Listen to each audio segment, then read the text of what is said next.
Welcome to Drawliper channel, and in today's video I'm going to show you how to turn on USB debugging in your Android phone. Now the first thing you have to do is swipe from top to bottom and then tap on this gear icon to open up your settings app. From here scroll all the way down. At first you have to enable your developer options. So just go to about phone and then scroll down a bit and go to software information.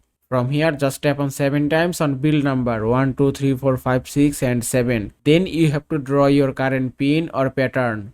And it's done. Now just go back. And that's it. You can see developer options has been enabled successfully. Now just open the settings and then scroll down. And here it is.